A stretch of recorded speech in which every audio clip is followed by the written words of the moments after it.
Shutdown pada awal September 2022, warga Lok Sumawe ramai yang membeli emas. Hal ini disebabkan harga emas sedang murah, di samping juga faktor awal bulan di mana para pegawai baru gajian.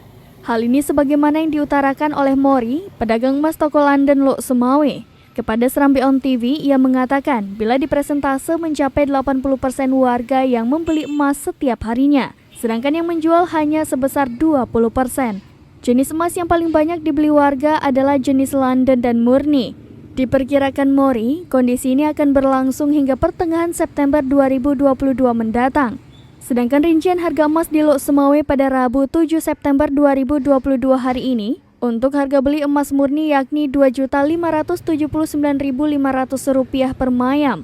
Harga beli emas London yaitu Rp2.409.500 per mayam.